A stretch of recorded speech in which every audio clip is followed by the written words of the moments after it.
Hello, so this is how you create this peg for the for a bicycle. So I have the picture here and the dimensions are also here.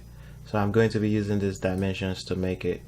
So to start, let's go on the front plane, and I'm working in inch, and what we want to do is draw two circles like that, and let's add a dimension to it. That circle is going to be 0.375.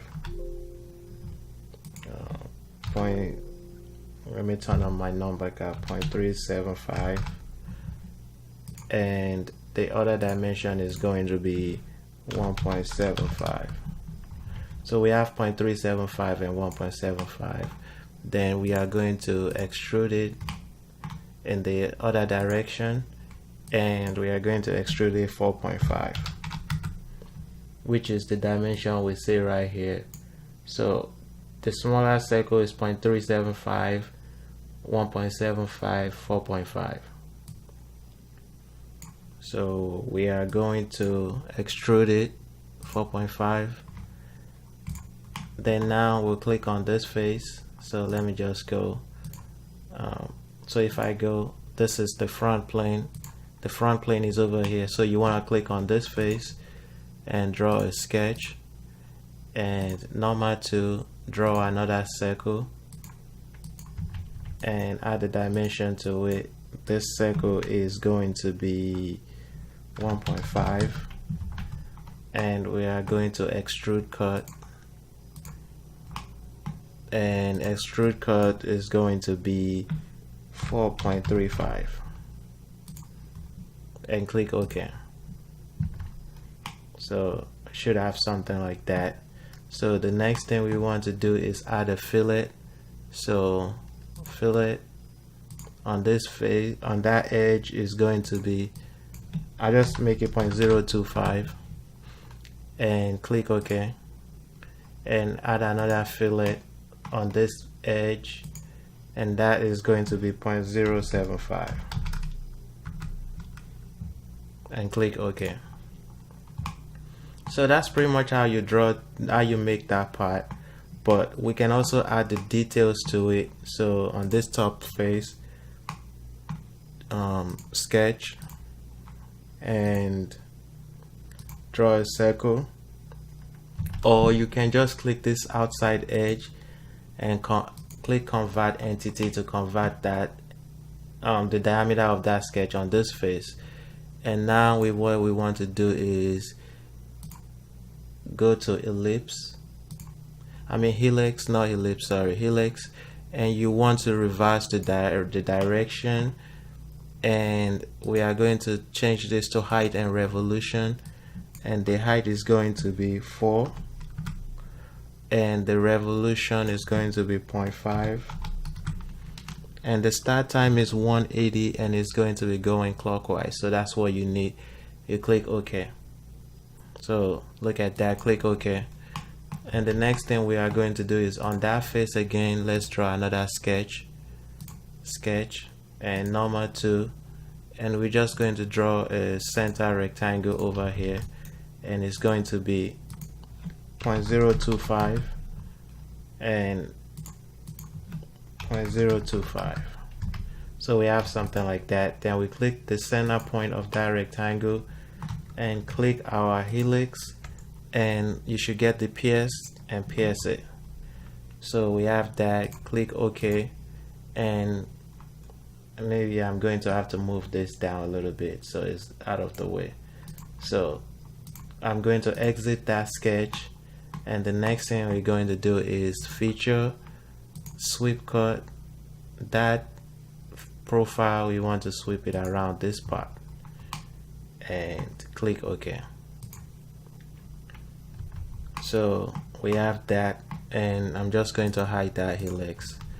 And the next thing we want to do now is revolve that. So we go to circular pattern, and we want to patterns to circle, the perimeters, which is this, the direction. We want to select the face, and let's circular pattern it 40 times, and about, and the feature we want to pattern is the sweep cut, and it's going to take a couple of seconds for it to load up, and there we go. So we're going to click OK. So it's 40 times equal spacing, the face and that, and click OK. And every time you do the mirror, the pattern stuff, it takes a while for it to load. There you go.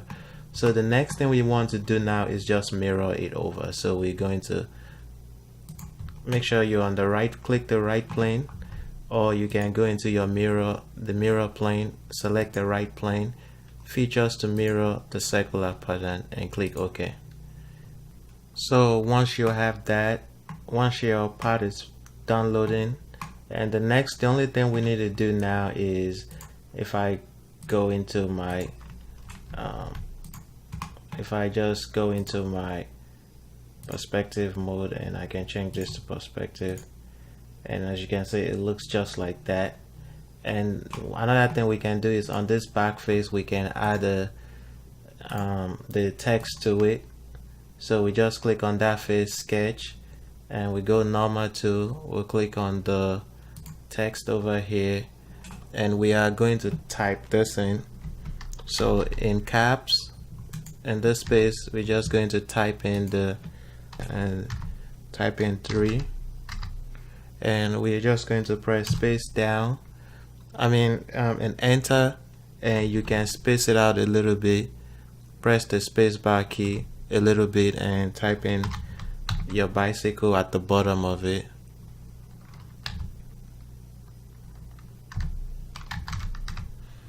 And something like that, and you can space down a little bit again, and space all the way out, press the space bar all the way out, and type in your CO dot, and again space down again, and type in your Balsa, and down, space down again, and space out, and type in your pegs. Or you can do those text one by one, but individually, but I'm just showing you one of the ways you can do it. So now you click on this, and you can change the font in here, and I think to start we're going to use the default.